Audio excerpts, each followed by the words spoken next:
Hey everybody, welcome to my live broadcast of First Book. I'm going to wait for some folks to show up, so we're just going to hang out here, romper room style, and I'll say hi as you join in. Really excited to be doing this series. Oh, there's Risa. Let's see if I can invite her.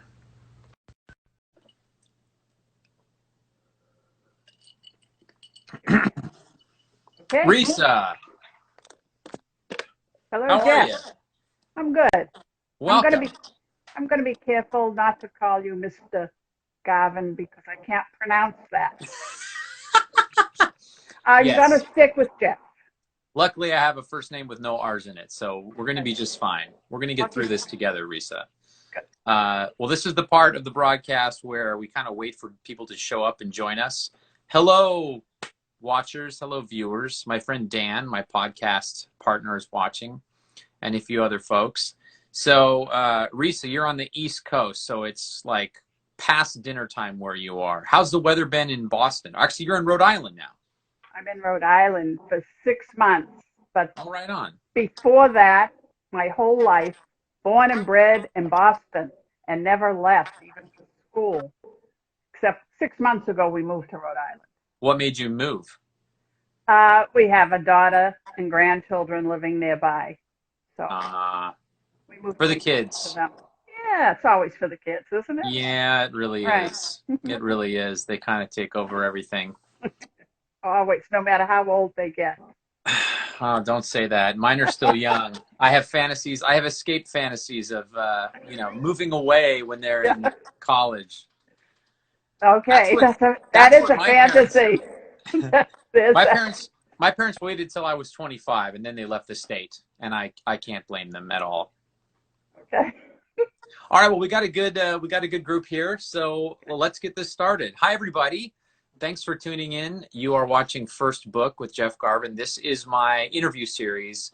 Right now, it's really hard to launch a book, especially if you're a debut author. So I created this interview series so I could introduce new authors and their books to my audience and whoever might be wandering by on Instagram. So I am thrilled to introduce to you Ms. Risa Nyman.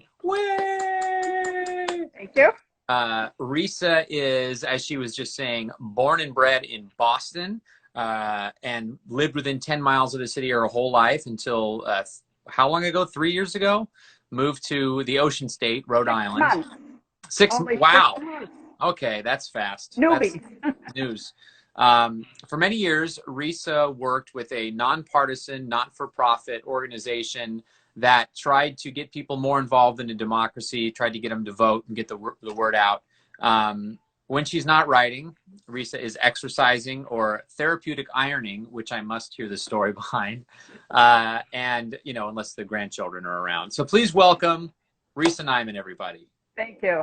Thank you very much for inviting me. I appreciate it. It's my pleasure. Your book got the best Kirkus review I've read in so long. Congratulations on that. Thank you. I read it and I was trying. Kirkus is notoriously stingy with praise, and I couldn't find a single line in there that would have made me as an author cringe. So tell us a little bit about your new book, Swallowed by a Secret. All right, and a little. Ooh. Look at the cover. Okay. That's Rocky. Swallowed by a Secret is about 12-year-old Rocky, whose father dies suddenly while he and his mother are away. He doesn't buy the story that his father's heart just stopped, and he overhears his mother telling her BFF that she's sorry about keeping secrets from Rocky. The next thing Rocky knows, she whips him out of town and they have to move. The whole thing is suspicious. Fortunately, in his new school, Rocky meets a whip-smart girl named Olive, who offers to be his assistant detective. And together, they plot and plan to try and get to the truth about what really happened to Rocky's father. How did he really die? So the story takes us through their plots and plans, some eavesdropping, some snooping, and then finally a risky journey for Rocky to try and uncover the truth.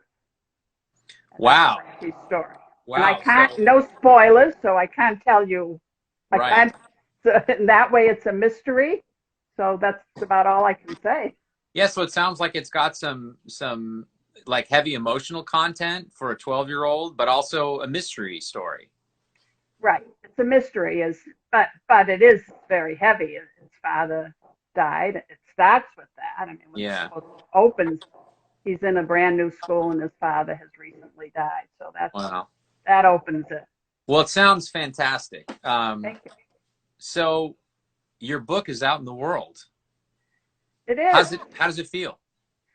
It's really exciting, and I was caught up with this COVID 19, book signings and events that I had planned in March, June, anything that I May.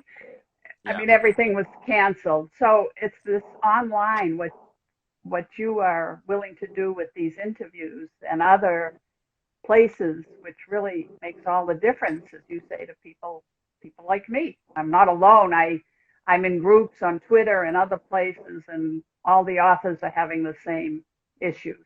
It's Yeah. nothing. It's really I can imagine I mean, one of the biggest thrills, and you will have this thrill when this thing is over, is to walk into a bookstore and get your hands on the spine. okay. That's an experience you will have. Someday. Um, okay, so your novel's out.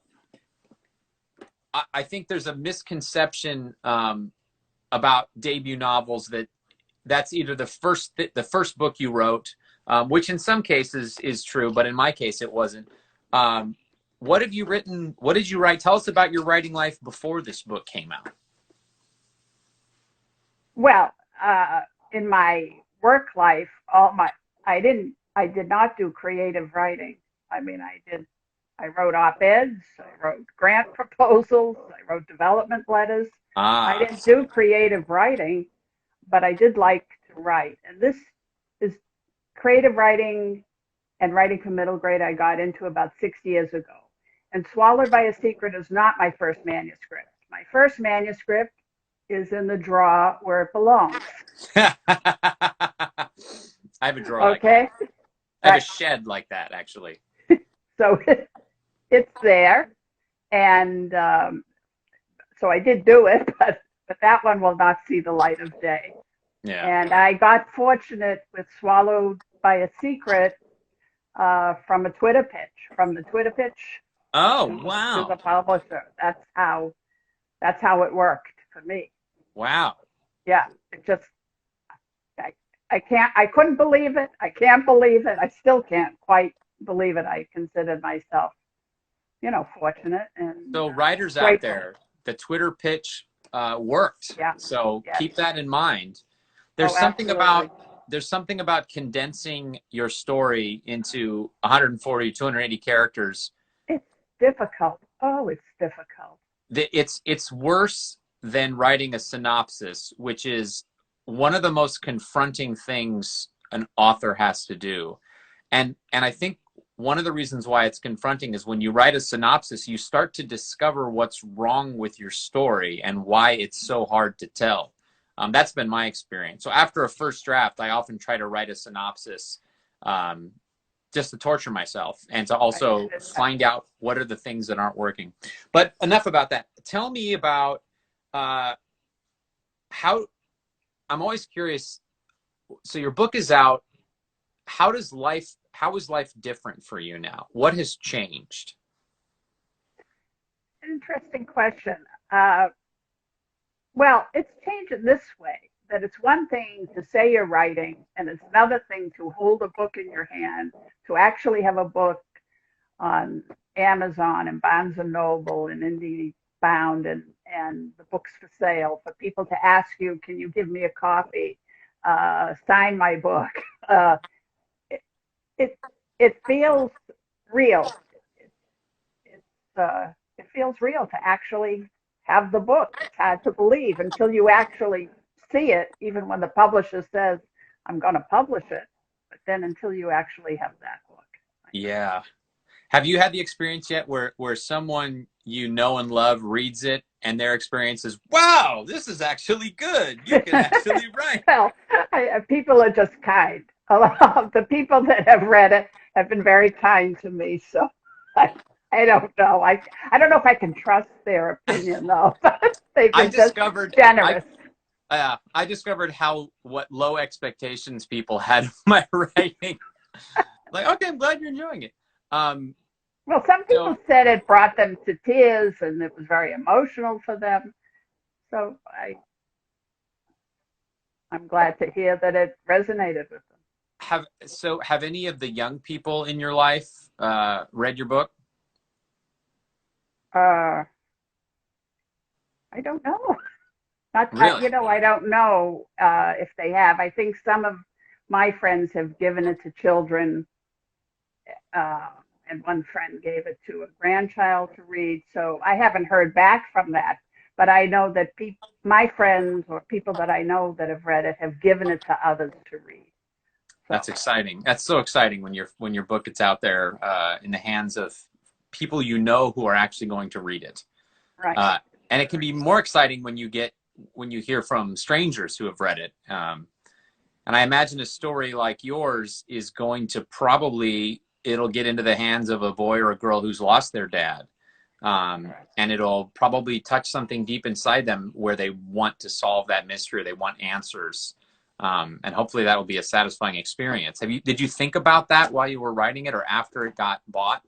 I think I think about the I think about it like a fork in the road again, where you have truth on one side and the secret on the other side, and in this case, it's Rocky's mother who's keeping a secret from him.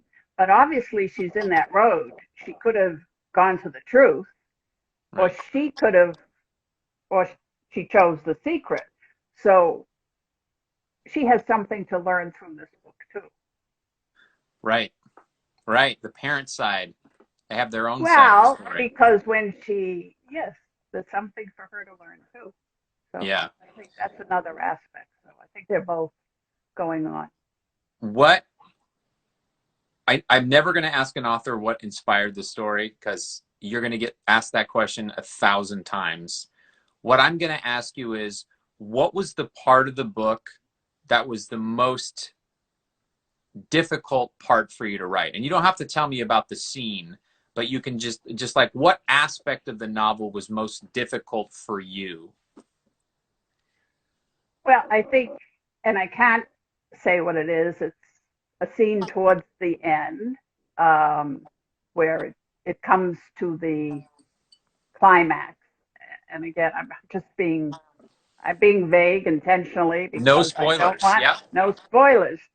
And I wanted that to have the emotional resonance because it's a heavy situation, but yet it's with a young person, a 12-year-old. So it's from the 12-year-old perspective. And one of the things that has meant a lot to me from the people who have read the book is they ask me, how did I get into the head of a 12-year-old boy? Right.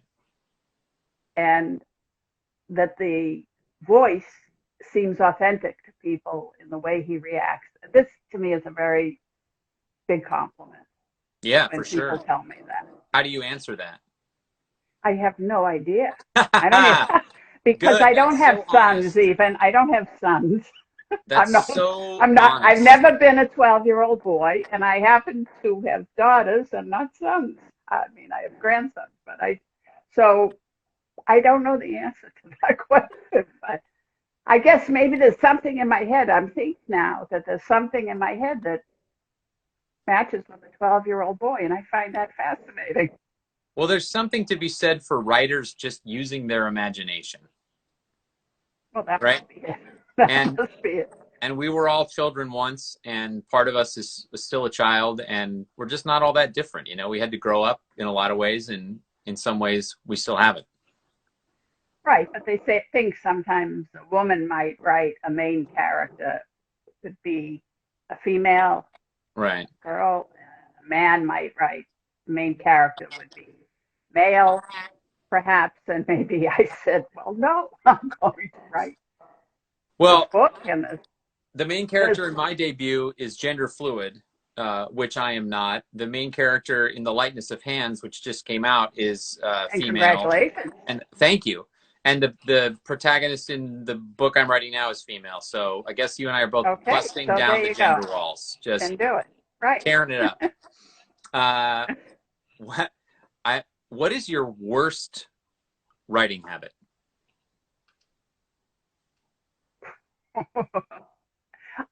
Revising too much. Revising. I mean, knowing when to stop. Sometimes each time I look at something that I'm writing, I have things to fix and make it better, and I want to make it better, and so, but sometimes you have to stop. And a little bit, I remember when the book was being published and when the final edits were done, and that was it. Publish it. That's it. Final edits. Nothing else has changed. And then you get all this. Well, I could have changed that paragraph. Oh, Oh what man. about that sentence? Right? Right. Even Yeah. though that's it. It's like, to me, I wrote a blog, The End of Revision Road. When you're just done, you've come to the end and you have to stop. Yeah. Well, there's a quote that is sort of cliche now, but it speaks to me deeply. I think it was attributed to Leonardo da Vinci that great art is never finished, only abandoned, and that's how it Okay. feels, right, to publish a book. Yeah. When you describe what it was like when you found out your book was going to be published. Where were you? How did it happen? What was your reaction? Well, it was from a Twitter pitch. I had a couple of requests for partials, and one of them requested the full manuscript. And I sent it off, and I didn't think about it, but I don't know if it was about 6 weeks later. It was an email, and I'm reading it, and she actually wrote, and we want to publish this book. I read it, reread it, that sentence over and over again. Of course, Yes. ran to tell my husband, oh my God, somebody wants to publish my book. And I lucked out because my publisher, Immortal Works, is a small traditional publisher based in Utah. And they have a fantastic team of people.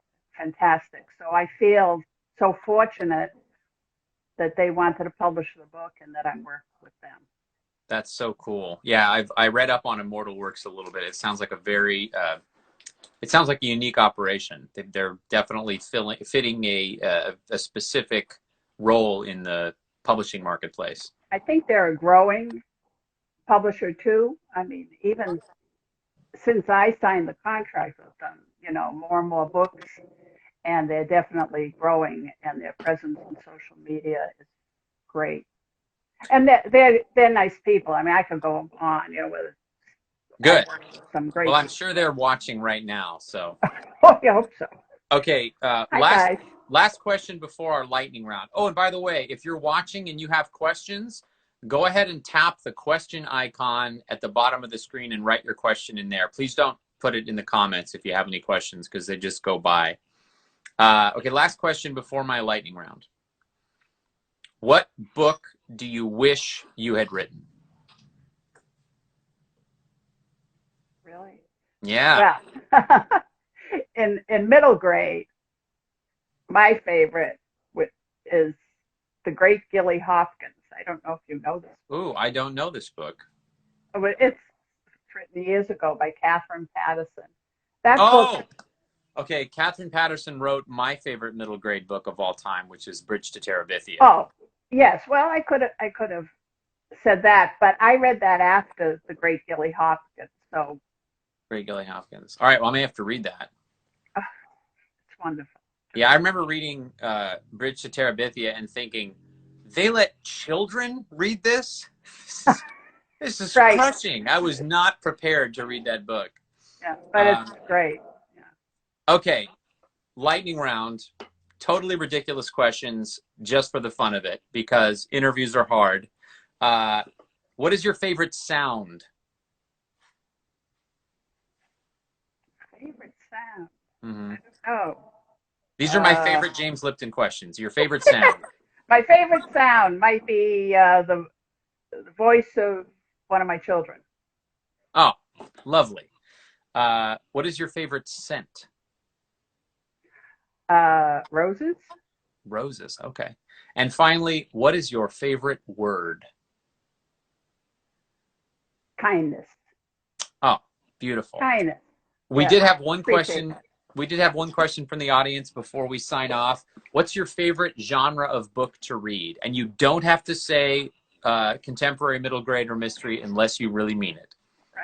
Well, I do read almost exclusively middle grade because that's what I write. And so I find, I mean, it's recommended that you read widely in your genre, and I do. But I'm in different groups with different people. I read fantasy. I've read recently some dystopian books, which isn't because people have asked me to read their books, and so I read different things. But when I'm really thinking about it, it's middle grade, and it's middle grade contemporary because that's what I write. Sure. Yeah. Well, you know, there's a plague going on, and that's very dystopian. So if you write a book that's not including the plague, then it's a fantasy, which makes you and I fantasy writers. Right, right. Well, someday it'll be over. Risa, it has been such a pleasure Thank speaking you. with you. I'm so excited for you and your book. Thank you. It's called Swallowed by a Secret. Can you show them the cover one more time? Sure. I Rocky. love it.